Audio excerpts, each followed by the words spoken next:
अध्याय 1 श्लोक 36 भागवत गीता।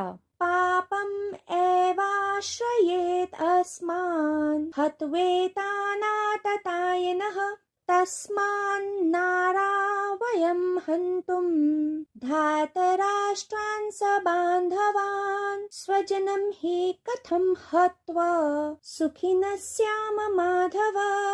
अनुवाद।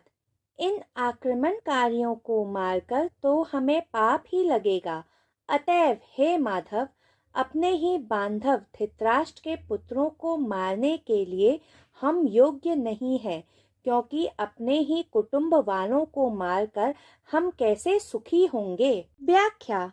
अर्जुन कह रहे थे कि इन आक्रमणकारियों को मारकर हमें पाप लगेगा, क्योंकि शास्त्रों में लिखा है कि अहिंसा परमो धर्म, अर्थात अहिंसा मनुष्य का परम धर्म है और हिंसा एक अपवाद है। शास्त्रों के अनुसार हम उस आक्रमणकारी को मार सकते हैं जिसने विष दिया हो। बचपन में दुर्योधन ने भीम को विष देकर मारने का साहस किया था। जिसने घर में आग लगाई हो। दुर्योधन ने पांडवों और उनकी माता कुंती को मारने के लिए लाक्षागृह का षड्यंत्र रचा था, जिसमें उसने 1 लाख के घर में आग लगा दी थी, जो भयंकर हथियारों से हमला करता है। दुर्योधन ने सदा ही पांडवों पर भयंकर हथियारों से हमला किया था, जिसने आपका धन लूटा हो। दुर्योधन ने शकुनी के साथ षड्यंत्र रच के द्वित क्रीड़ा में छल करके पांडवों से उनका राजपाट छीन लिया था, जिसने आपके राज्य पर आधिपत्य जमाया हो। दुर्योधन ने पांडवों के राज्य इंद्रप्रस्थ पर अवैध रूप से अतिक्रमण किया था, जिसने आपकी पत्नी का अपहरण किया हो। दुर्योधन की बहन के पति जयद्रथ ने द्रौपदी का अपहरण किया था, परंतु वे उन्हें अपने साथ नहीं ले जा पाए थे। तो शास्त्रों के अनुसार भी कौरव आक्रमणकारी थे। अर्जुन को उनको मारने में कोई कष्ट नहीं होना चाहिए था। फिर अर्जुन ने ऐसा क्यों कहा? वह इसलिए क्योंकि कुलद्रोही और कुल विनाशी को अपने इस कृत्य के लिए पाप लगता है।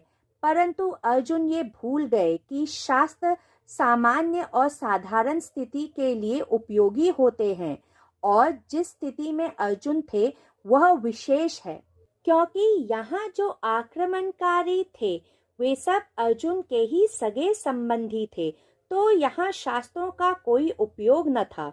अर्जुन श्री कृष्ण को इस श्लोक में माधव कहकर पुकार रहे थे, क्योंकि वे कहना चाहते थे कि आप तो स्वयं भाग्य की देवी लक्ष्मी के पति हैं, फिर आप मुझसे ऐसा कृत्य करने को क्यों बोल रहे हैं जिससे मुझे पाप लगेगा और मेरा भाग्य मुझसे रूठ जाएगा। अर्जुन जो तर्क दे रहे थे उससे यह समझ आता है कि वे शास्त्र के ज्ञाता तो हैं, एक विद्वान हैं, परंतु आध्यात्म की चेतना ने अभी तक उन्हें छुआ तक नहीं है, क्योंकि वे श्री कृष्ण के दिव्य स्वरूप को संपूर्ण रूप से पहचान नहीं पाए हैं।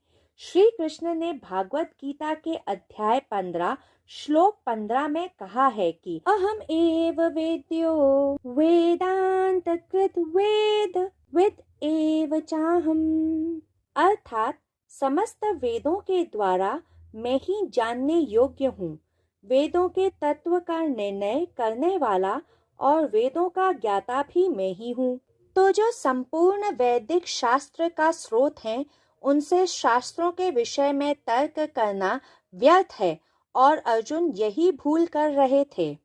अगर आपको मेरी इस श्लोक की व्याख्या पसंद आई हो तो कृपया कर मेरे channel the mystic D mystify को लाइक, शेयर और सब्सक्राइब करें। जय श्री कृष्णा।